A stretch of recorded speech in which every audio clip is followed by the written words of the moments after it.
have the honour of introducing Dame Colleen Bayer to you, and her talk is Eugenics and the Handicapped.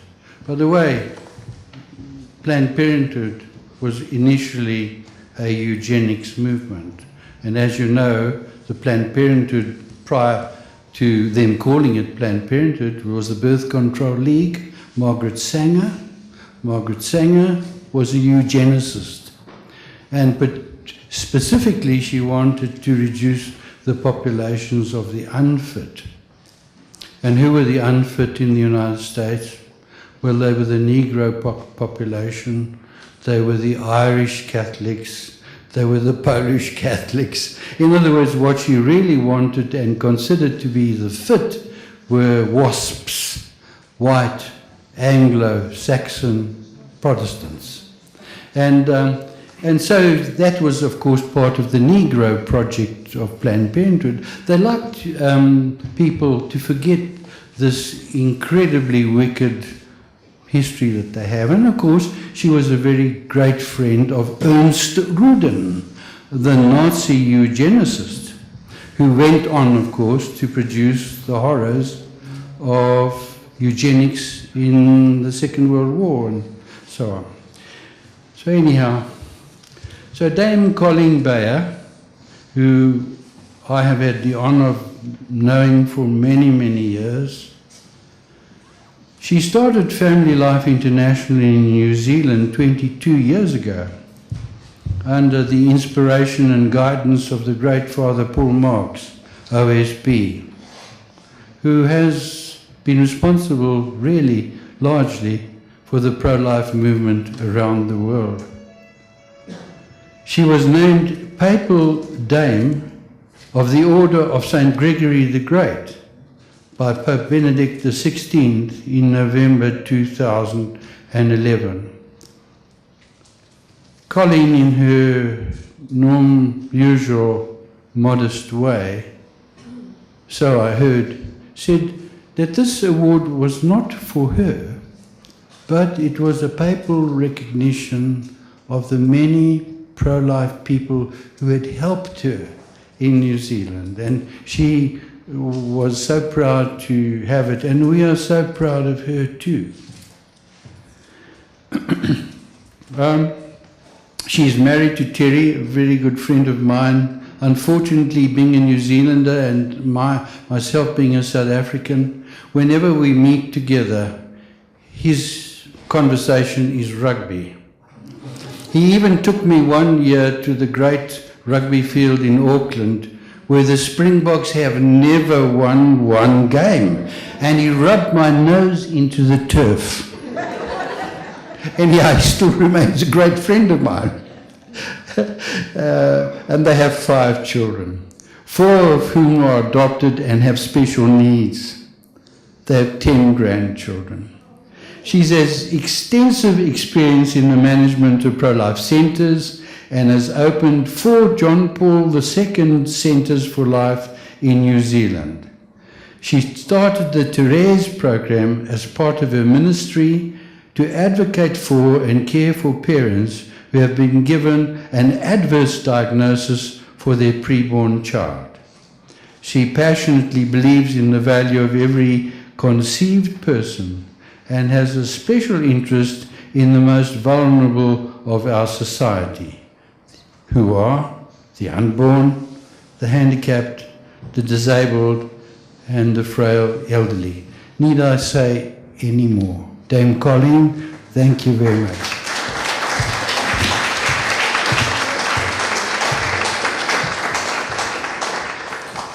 Thank you very much, Claude, for your very warm welcome and those wonderful words.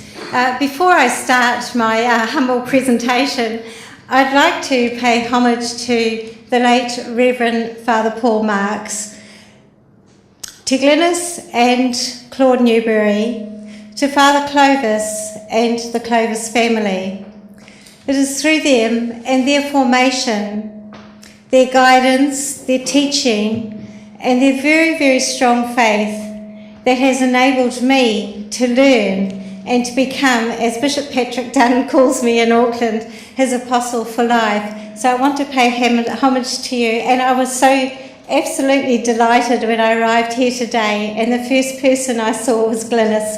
I was so very, very happy, and then to see Claude as well is just made my day. Thank you so very much for being here with us. The Gospel of Life is at the heart of Jesus' message. Lovingly received day after day by the Church, it is to be preached with dauntless fidelity as good news to the people of every age and culture. I hear this from St. John Paul II in Evangelium Vitae 1. It is his opening statement. And everyone has an obligation to the service of life. Together, we all sense our duty to preach the gospel of life, to celebrate it in the liturgy and in our whole existence, and to serve it with the various programs and structures which support and promote life. St. John Paul II told us that in Evangelium Vitae 79. So with that in mind, I've been reflecting about the beginnings of the pro-life movement, because I think we have to look back in order to move forward. And so I'd like to share some reflections with you in a very humble way, I must say. Pro-life efforts have been an integral aspect of the work and ministry of faithful believers since the dawning of the faith in the first century. Through all the convulsions of the patristic era, into the upheaval of the medieval epoch, on toward the Renaissance and Enlightenment, through the great missions movement and the emergence of America itself, and into the modern period, the true Church has always stood for the sanctity of all innocent human life, in contradistinction to the pagan consensus for abortion, infanticide, abandonment, and euthanasia. Whenever believers have successfully defended the helpless, their efforts have adhered to a predictable pattern, a covenantal pattern. The elements in that pattern, like the commitment to life itself, has remained remarkably consistent. An emphasis on 5 points. With orthodoxy, the centrality of the Church, the indispensability of servanthood, the importance of decisiveness, and with the primacy of patience. I'll just repeat those 5 points because I think they are very critical to how we operate and to what has happened in that cycle of life from the dawn of Christianity. Those who have been successful in the work have stuck to orthodoxy. They have centred their work on the centrality of the Church. They know the need to be servants. They understand the importance of decisiveness and action, and they definitely understand the great need for patience.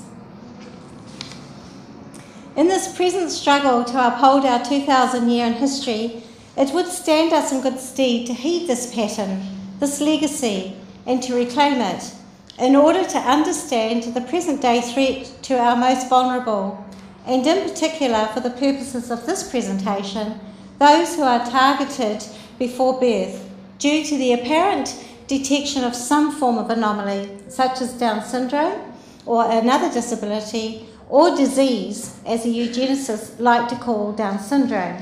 Many of you today would have noticed young Benjamin at the back of the hall. He is my son, of whom I'm very, very proud. He is our missionary of love. He's not a disease. He's not a disease. He is a young man who has so much to offer this world, as is our 8-year-old daughter, who you may have seen on the screen a little bit earlier on. Let me see. This one?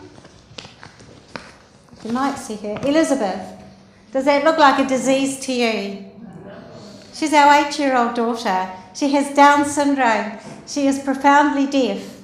She has ADHD. She has heart defects, and she has all sorts of anomalies. But she's so full of life and love and hope. She is a missionary of love. She is not a disease. But that's what the eugenicists are targeting, who they are targeting, and what they refer to our children as. I think in order to understand and to move forward, We must foster and encourage those coming after us to learn from history and to understand that this fight we are engaged in is just another cycle of the great spiritual battle for lives.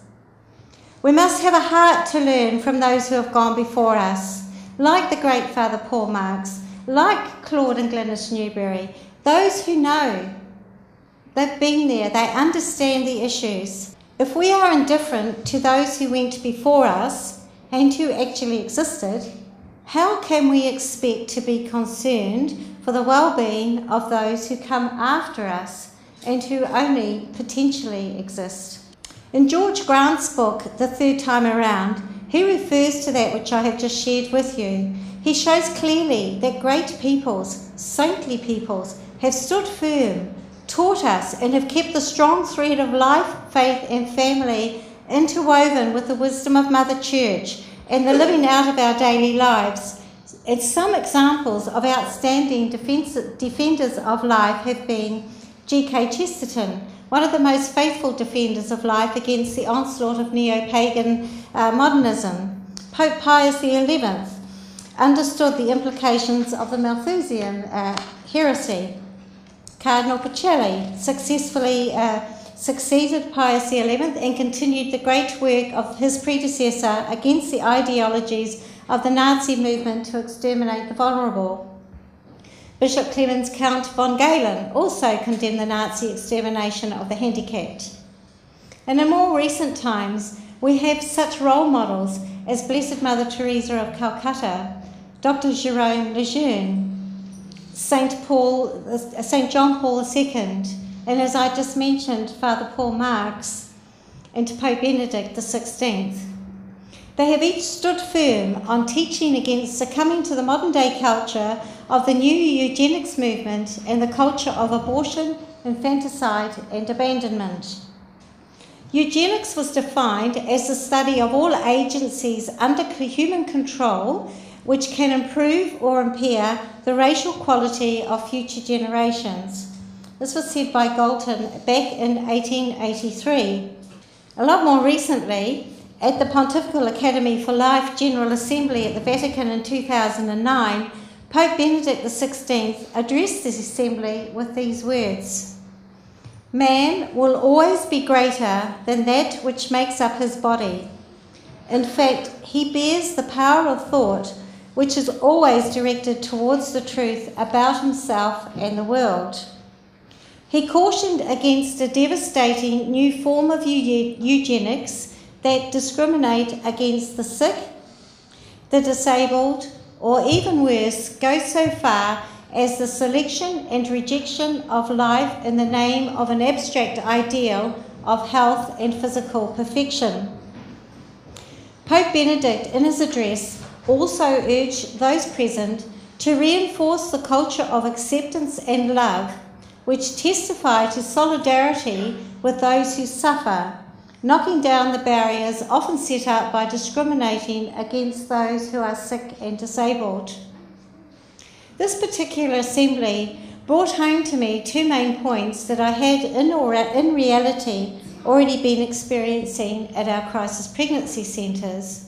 And the first one was an increase in the numbers of diagnoses in utero of fetal anomalies such as Down syndrome, spina bifida, many encephalic disorders, including omicrophaly and holoprosencephaly, or occasionally a diagnosis of Agrasia disease, which is also very, very uncommon. But these diagnoses would be to parents who are very happy about their pregnancy and who are looking forward to the birth of their baby, but then discover through the scan that apparently there is something wrong with their child. And so they would come along to us for advocacy, for help, and to help us to deal with the doctors at the hospital and midwives who are trying to pressurise them into having an early birth or a necessary termination, terminology of which depends on the person who's going to be involved in killing that particular child. The second situation was a growing number of parents-to-be who apparently reserve the right to only produce a child who's perfect in their view. If a scan shows, for instance, that the child in utero may have the slightest chance of having Down syndrome or any number of any anomalies, it is not in their thinking of these people that they could even consider carrying on with the pregnancies. The rights to produce a child that will fit into their particular lifestyle or perceived ideals of what parenthood and what their offspring should be overrides the fact that their baby in utero needs them desperately to be real parents and to love and nurture the baby regardless of his or her adverse diagnosis. And many specialists are now advocating, and parents are choosing, IVF treatment rather than natural means of conception in order to, in a search and destroy mission, in order to discover if the child that they want to have may, for instance, be carrying the deaf gene, if there's deafness in the family. I know in the case of my adopted daughter's birth mother, should she get pregnant again, she would be able to have a termination in case the child is deaf, whether the child carries a deaf gene or not. Parents who want to have a deaf child and want to have another child, they're encouraged to undergo IVF treatment. The embryos are sent over to Melbourne for 6 weeks, and then the tests are carried out to see if any of those embryos carry the deaf gene. If they are, they're discarded, and they just keep going over and over the process until a so-called normal embryo is cultivated, and of course the take-home rate for a live baby there is very small. But I was so deeply affected by all of these things that were going on at the Assembly, and knowing that I was experiencing these very situations myself in the Crisis Pregnancy Centre, that I did feel inspired to start the Tourette's program, which Claude mentioned when he introduced me. We do many things in our Crisis Pregnancy Centre and Family Life International. You know, when you're small, you do it all. And when there's nothing else going on in the country, you know you've got to step in and fill the gap, as it were. So the Tourette's program is an advocacy for parents who have been diagnosed with a life-limiting condition for their child, or, you know, an adverse diagnosis, as I mentioned earlier on. The thing is, we've dealt with a number, we love and accept a number of parents, but do you think we can get these pamphlets into the hospital or get midwives to hand them out, or to even suggest to parents who are receiving these life-limiting adverse diagnosis that there is a group, that there are people who are willing to offer them love, hope, everything that they need? It's just almost impossible. So we mostly rely on our 0800 for life number. It's a harsh reality, as I said, that we just cannot get them automatically into the hospitals. All of these things, I'm critically aware of the history in the last century, from Galton to Margaret Sanger to Planned Parenthood, through to Hitler and his extermination program, Action T4, used to weed out and exterminate vulnerable people, with an emphasis on Down syndrome and the marginalised. I'm critically aware of the emergence of new technology, scanning abilities, amniocentesis, and all manner of eugenic detection agents of possible defects of child in utero, and being critically aware of the growing attitude of the medical profession, with an emphasis on the attitude of many midwives, particularly in my own country. It's almost impossible. In fact, there are no practicing Catholic obstetricians or gynecologists in our country. Even in the case where a midwife is seemingly pro-life, she will not advocate for the life of a child because she is fearful of her position and the practice that she is in. So we virtually do everything ourselves. In our Crisis Pregnancy Centre, you know, we have a mobile scanning unit. We have everything there ready to help mothers and babies in need. We cannot forget the most important thing about this whole idea of not being able to attract good Catholic obstetricians, gynecologists and midwives, and medical profession who are prepared to stand up and be counted. Every child in New Zealand is targeted, and especially those who are deemed unfit to live by the medical profession. I don't really understand this. I don't understand the need to abort all these children and to annihilate them. Because if you think about it from a practical level, paediatricians and specialists, how do they expect that they're going to earn their living if the sick babies and the children with particular anomalies are destroyed before birth? You know, they're doing themselves out of a job. And I often think that about the general abortion population.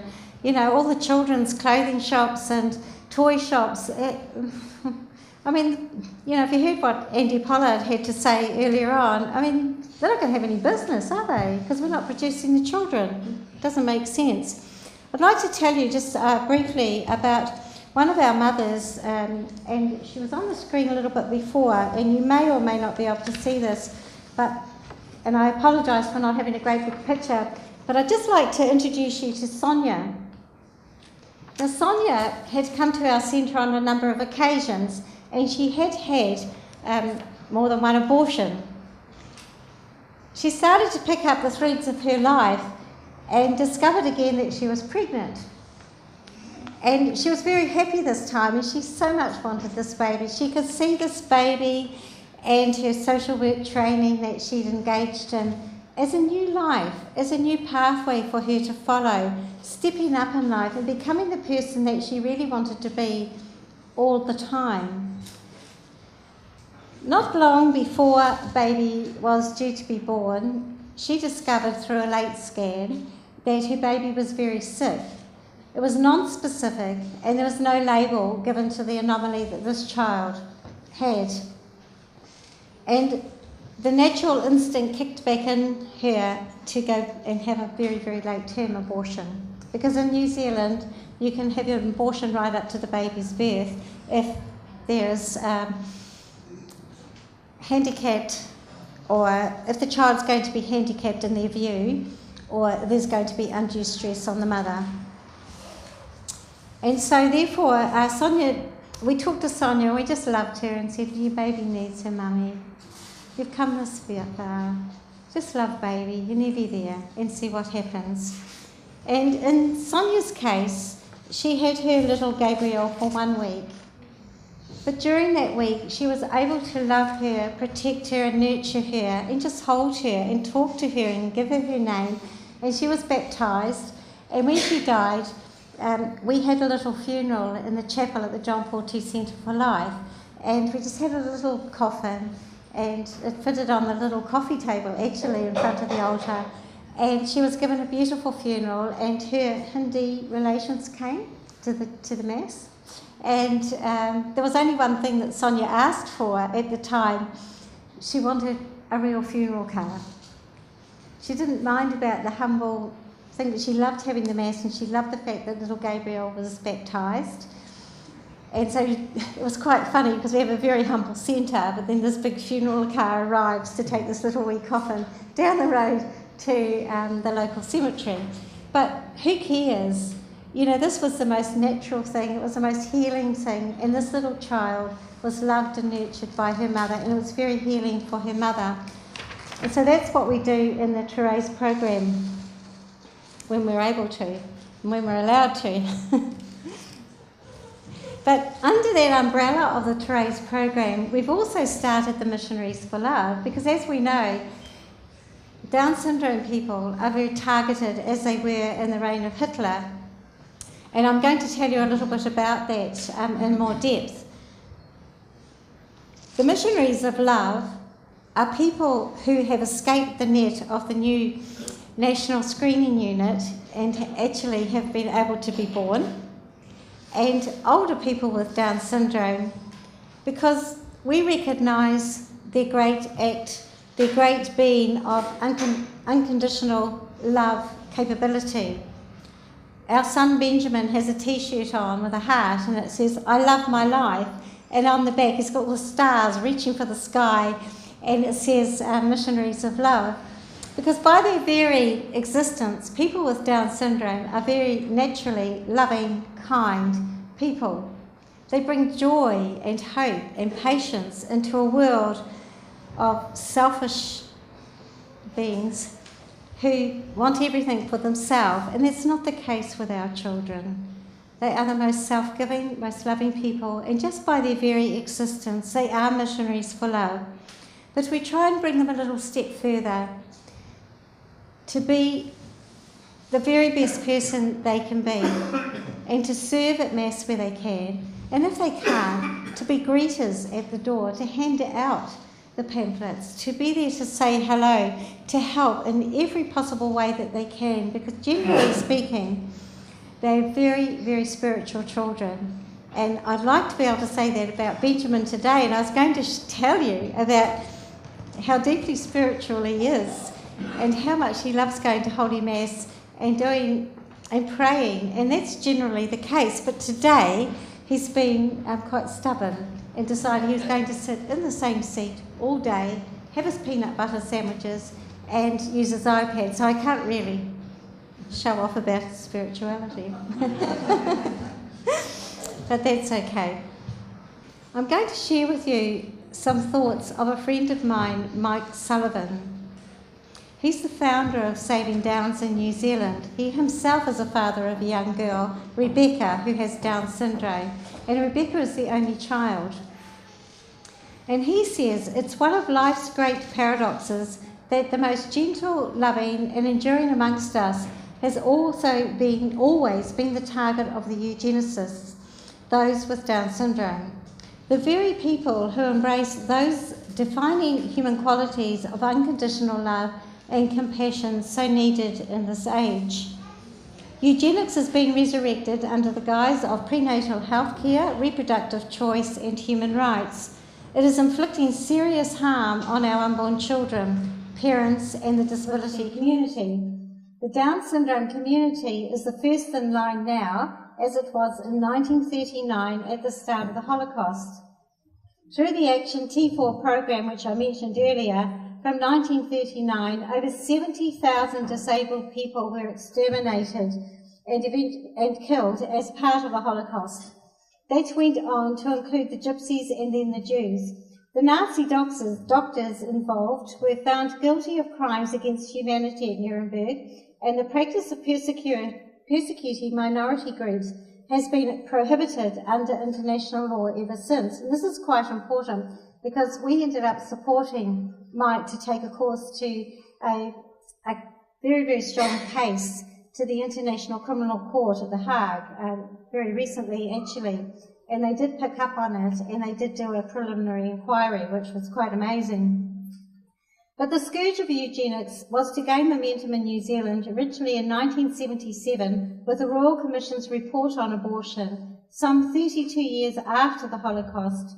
The Commission dealing with the issue of handicapped persons stated that it is not immoral to terminate a pregnancy where the fetus is likely to be born with a severe physical or mental handicap, because the burden of the handicapped person to himself and to his parents may be greater than the sum total of their happiness. But that is absolute rubbish. In a study overseas, there was over 90% of parents that were interviewed who have children with Down syndrome all stated what a tremendous gift that child was to their family. And if you ask any child or any adult with Down syndrome if they're happy, of course, they're the happiest people in the world. They have the most beautiful life, most simple life. It's just incredible, this total attitude that a person with Down syndrome may be able to believe that their life is of no value. I have never met anyone with Down syndrome who had that attitude, and very, very few parents. In the case of Benjamin, I must say, however, he is adopted, that his parents were young people. It was their second baby, and they did not subject themselves to any kind of scanning or tests. They just assumed they were going to have a normal, healthy baby. And of course, when our son came along, he shocked the life out of them. And they were in the hospital for an hour and they disappeared. They just decided that he had died at birth and that was that. Fortunately for us, it was my 40th birthday and we got a call, and it was the happiest day, the nicest 40th birthday I could ever remember, or could ever imagine to have, to come and meet this wee child, 3 days old, in the hospital. So we found that under the radar of the Ministry of Health in New Zealand, and I believe it's very similar in the UK and certainly in other Western nations, been running a screening program for Down syndrome since 1968, and the slippery slope was set in motion. In 2004, the National Screening Unit began to review the program, adding grease to the slope. They quietly noted enthusiastically that one of the purposes of the program was to allow couples at risk of anomaly to embark on having a family, knowing that they would not have to go through with the pregnancy if any detection was made of an unhealthy child. At the time, the National Screening Unit were concerned that too many normal babies, however, were being killed as a result of invasive tests and resulting miscarriages whilst trying to find the defective ones, and that current practice had failed to reduce the numbers of babies born with undiagnosed trisomy 21. And so in 2010, the National Screening Unit brought in the Quality Improved program to improve detection rates in spite of the basic facts that there was no therapeutic benefit in the program, and that participation in the screening pathway imposes more harm than benefit to an unborn child through miscarriage and morbidity due to the diagnostic testing. The practice is more to do with money. It costs around $70,000 to detect a child in utero with Down syndrome. It is a governmental, cost-effective means to, rather than to pay for the child's care if necessary after birth. Our children are reduced to a valueless, disposable society, a commodity.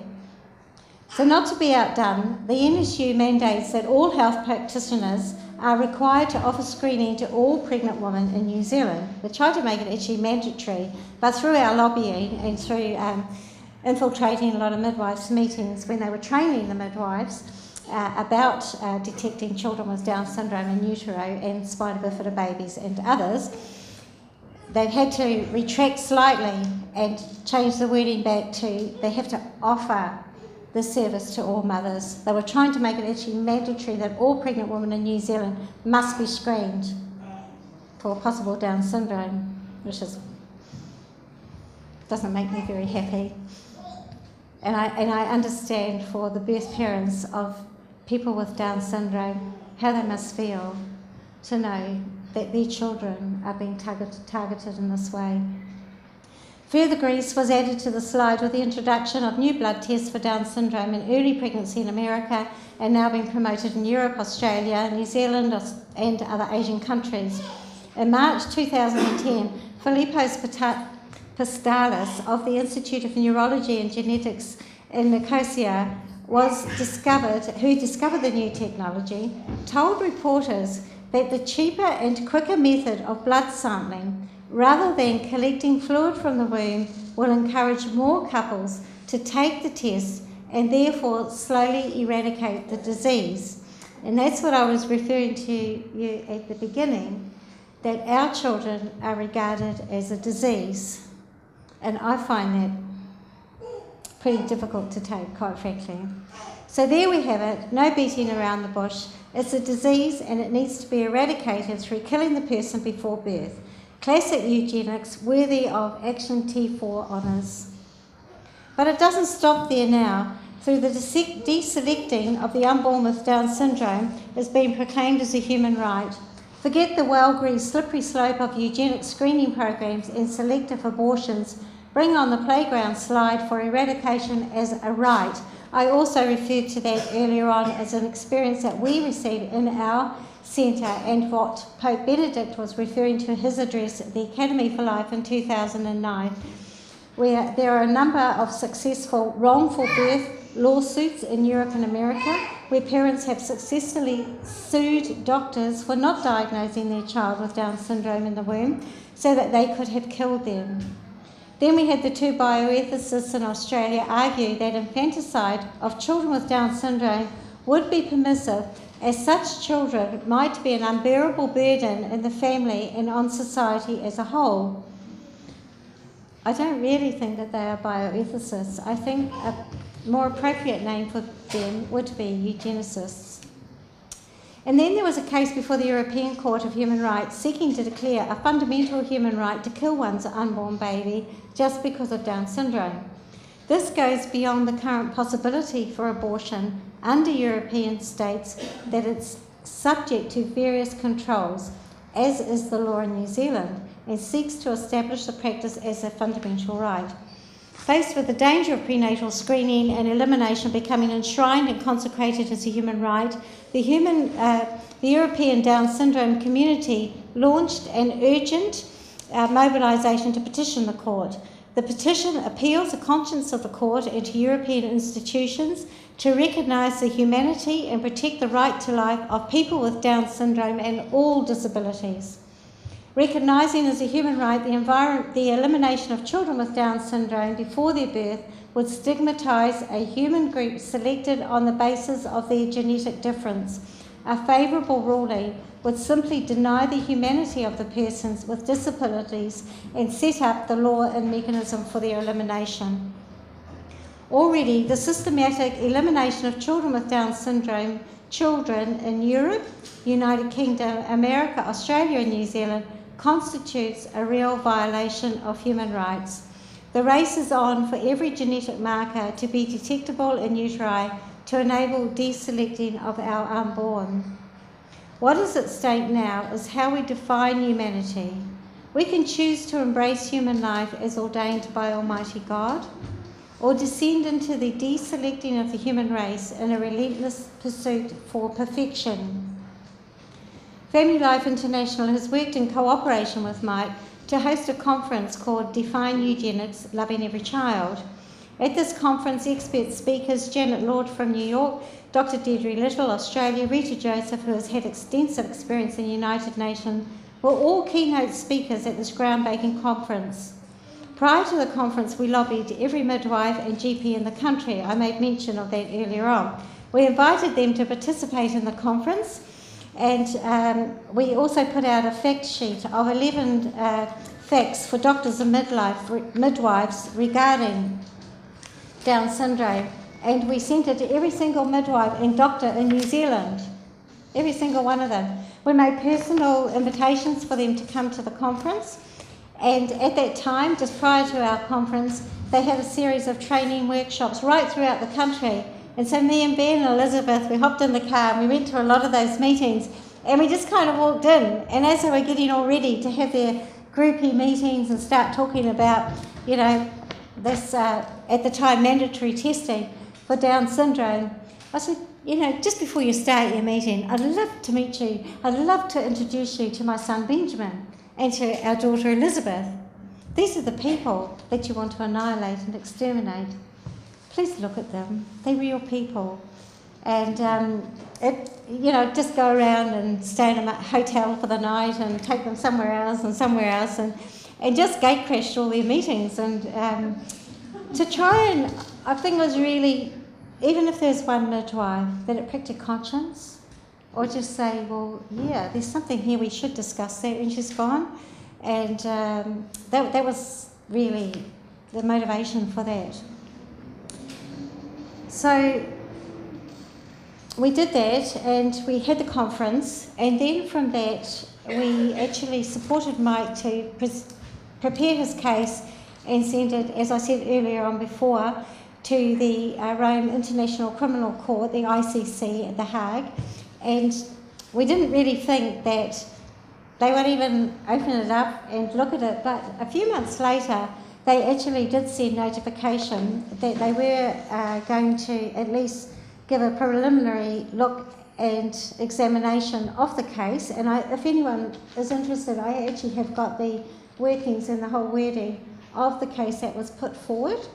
Eventually they did come back to us, and I think the status quo at the present time is that, I know they're not going to go against the New Zealand government, of course. However, if we had the financial means and a barrister that could work on this for a whole year and to get everything prepared, we could go back. And at this stage, we are unable to do that. And I think one part of me thinks we should just do it and try and raise the funds and do it. And on the other hand, you think it's all too big, it's too hard. And then you think about those who have gone before us and found the faith and the courage to just keeping on, because it's our children's lives at stake.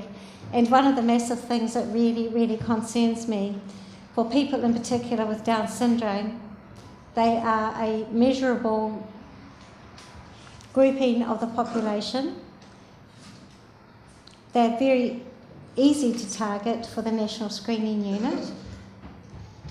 You can just imagine that those children who have survived, like our son and others, and those maybe 10% who will get through the screening program and survive, that group of the population is so easy to identify. They always have the same similar facial and physical look or anomaly, whatever you like to call it. They always have an intellectual disability. And so this group of people is going to be next lined up for enforced euthanasia. That is my belief. And so my husband and I feel very strongly about this and would open our hearts and our home to any person in our country who has Down syndrome, who has nowhere to go and needs to be taken care of. We are very, very concerned for their future and what may happen to them. I have got the papers, and I've got a précis of the case that went before the International Criminal Court, and I know I don't have a great deal of time, and the actual case available, if you would like that, as I mentioned earlier on. I'd like to introduce you to two young people, though, to wind up this, as I say, very humble presentation. I'm more of a doer than a speaker, as you would have gathered, I think. First of all, I mentioned to you a little bit about Benjamin's background. And Benjamin, would you like to come up and say hello to everybody? No. He may or he may not.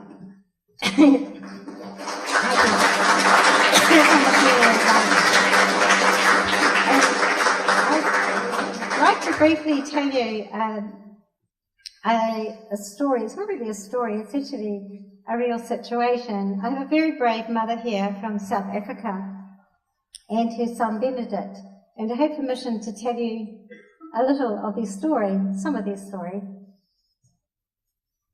When Benedict was, well, before he was born, about a month before he was due to be delivered, he was diagnosed with a lobar holoprosencephaly, but veering towards a severe holoprosencephaly. And 4 scans in 2 separate hospitals, each diagnosed that Benedict had this condition. And of course, Ayanda was in our country hoping to get refugee status. So she wasn't a great friend of the immigration department, unfortunately. And her circumstances were very difficult for her.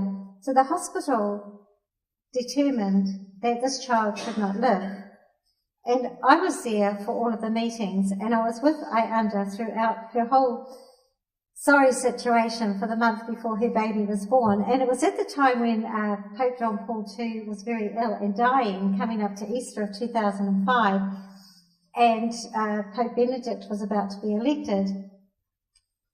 And we didn't know what to do. When we found out all this information, and I finally went to the midwife's appointment with Ayanda, I was actually shocked at the attitude of this midwife and how she treated Ayanda, how she treated the whole situation, and the terrible scenario that she had given us, that this child was going to be born dead, or he was going to be gasping for his last breath. He couldn't possibly survive. And to cut a long story short, because we're very privileged to have Benedict with us today, of course, so be careful what I say. My husband is a carpenter, and he had prepared things for this non-event and birth. And we had, at the same time though, with always hope in our hearts, we had launched a specific prayer campaign to the Tyburn nuns foundress, Adele Garnier, to whom we have a great devotion. And we have 2 of their congregations in New Zealand. And so we were praying, our social worker was praying, the nuns were praying, and everyone was praying for Iunda because our hearts went out to her. We couldn't bear to think of her going through this terrible sorrow, and all happening within 4 weeks, you know. So we kept praying, and then Iunda was torn. She didn't know what to do because there was so much pressure, and believe me, there was real pressure on her to have an early birth. And so one day, she was being difficult. She was giving me a hard time. So I said, okay, you get in the car, you get down to the chapel at the Tyburn nuns, and you tell Adele Garnier and you tell God himself that you're not going to have a monster, because I don't know what else to do for you, and I'm not going to have this child destroyed. I'm not going to be a party to it. And so we hopped in the car and we went about an hour down south to the monastery. And I left Iunda in the chapel, and she prayed, and you could, when I came back and I could see the grief and everything of her life just pouring out, calling out to Almighty God through the intercession of Adele Garnier to give her child life. And so when she went into labour, she came out and said that she would give her baby life. And I said, okay, that's good, get in the car, I'll help you, you know. And the long and the short of it was, the medical profession, in my presence, had promised that if she decided to not have the early birth, that a team of 5 specialists would be available and ready for this particular birth. As soon as she went into labour, I was to take her straight to Waitakere Hospital, and so to give them plenty of time to get everybody assembled and to be there. I can tell you, I was there, nobody came. The only person that came throughout that whole day was the social worker to prepare Iunda for the inevitable, and to say that they would give her clothes, a camera, and what she needed, and encouraged her to name this child. So later on in the day, she went out of labour and they just let her go, like even in those circumstances. So I went home to my family and I put the cell phone under my pillow and I said, you know, I love you as though you're my own daughter. I will be there if you want me to be there. I will be your mother. I will be your grandmother, whatever you want me to be. But I knew in my heart that she wanted to be alone. She was terribly afraid that she was going to have a monster. And so I went home and I put the cell phone under my pillow, and about 3:30 in the morning I woke up and I could see this kind of, I don't know whether it was dreaming, but I could see this nun looking down on this little baby, and she was smiling. And I thought, oh. So I nudged my husband, who's snoring away, you know, and I said, hey, Terry, wake up, wake up.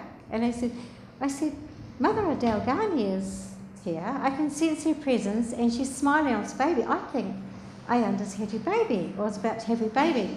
So anyway, we sat up and gave thanks to God, and we just prayed and went back to sleep. And then an hour or so later, the telephone goes, and it's Iunda on the other end, and she's calling out. She says, Colleen, thank you. And I couldn't make sense of what she was saying, but she was very happy, and I could hear this baby crying in the background, like screaming, you know.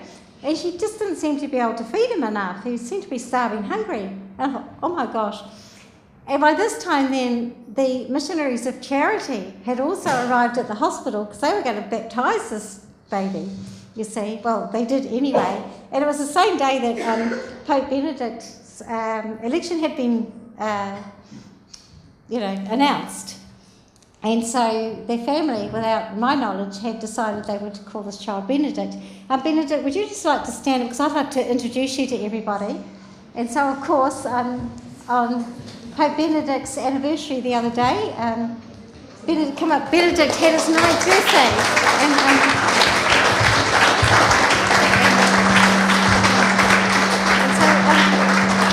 And so this little boy is a New Zealand citizen, and he's going to hide, but he knows and he understands the situation, and I think he's very, very brave, but I think it's a clear sign. It's a clear sign to medical professionals not to mess around with our children's lives. And we have to understand that we don't know if this is a miracle. Rome is actually investigating it at the present time, and I've just spent 3 days with the postulator who came over to meet Benedict and his mum. We don't know. We don't know God's ways, and time will tell. But the reality is that this child's life was in grave danger, was in very, very grave danger. And without his mum crying out to God and trusting in us to love her and protect her, this little man might not be standing here today. And he's a New Zealand citizen, and he's been back home in South Africa with his mum for many years, and now he's coming back to New Zealand, and he's going to have a great education. And Grandma Bea here is going to pray like mad that he will become a missionary and thanks great thanksgiving to Almighty God. So that's Benedict. Thank you.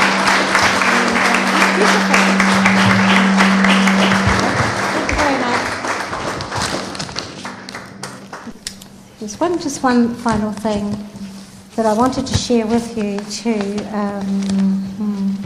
But I think, with great hope in our hearts, with fidelity and faithfulness, with sheer hard work, and with the faith of our fathers, we will win the great race, because we'll put wings on our heels and we will run and we will fight and we will work to the very last breath for the greater glory of God, the great King of Kings.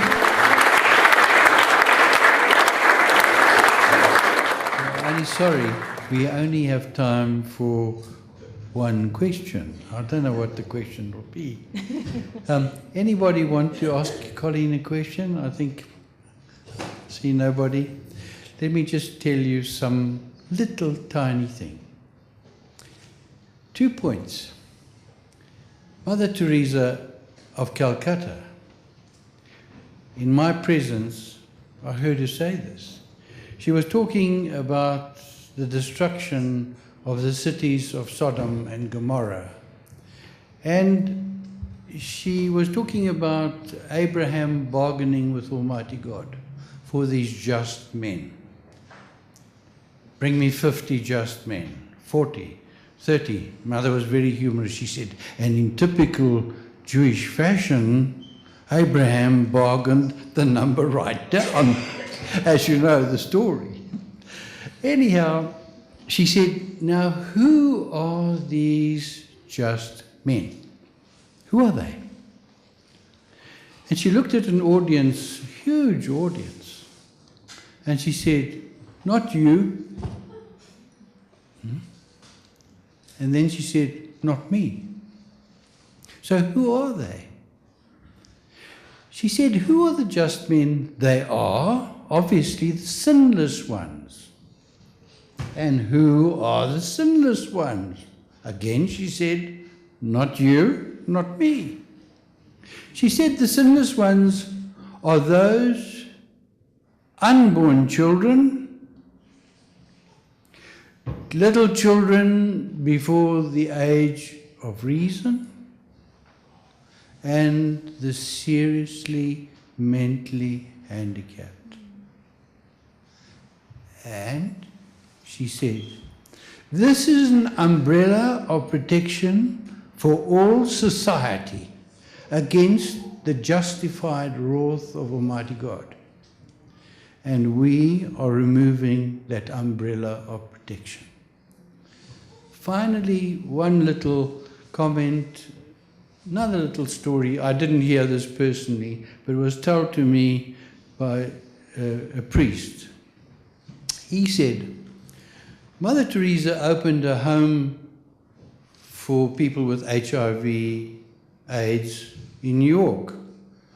And she was going around on the opening day, and there was a young man there, and he grabbed Mother's hand and he said to her, "Mother, please pray to Almighty God for a cure for AIDS."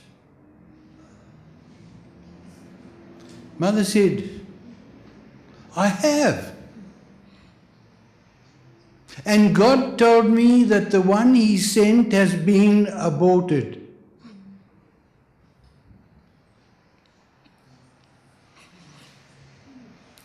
I tell you, as it was told me. So, my dear friends, you understand the beauty of this organization. You understand the incredible work done by Family Life International around the world, particularly by this Clovis family, who've tormented me this afternoon, and by all their friends. So please give them your utmost support. This movement, obviously, we will win eventually, but we've still got to fight the battle. And we need foot soldiers. We need strategists. And please, come along. Joe's talk and to his request for us to come along on Monday, as many of you as can come, be witness to what we believe. Don't let us just talk the talk without, as the Americans say, walking the walk.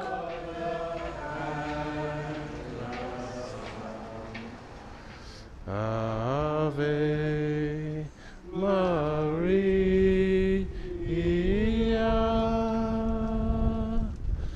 Ave, Ave Maria.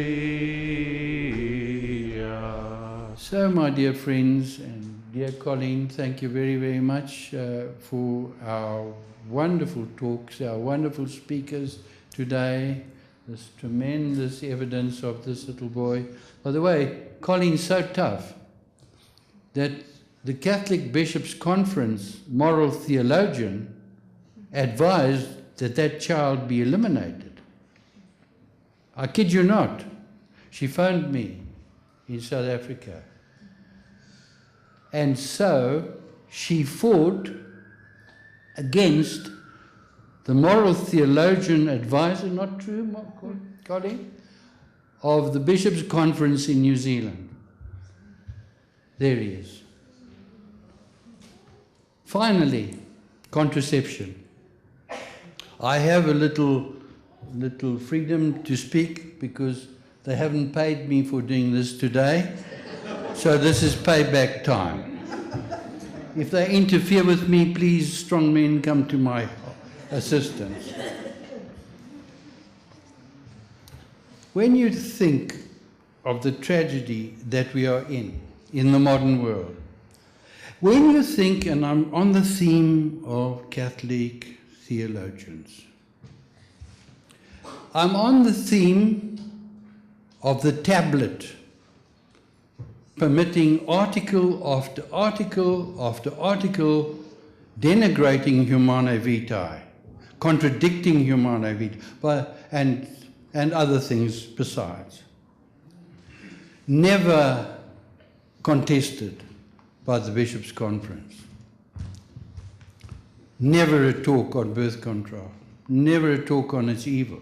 But for all of these theologians, and Greg has sent to them all the evidence that the pill, etc., is abortive in many circumstances. They know this. It comes with the package insert for the pill. The manufacturers clearly admit it. If the Catholic Church had permitted contraception, we would have condoned and permitted the murder of unborn children.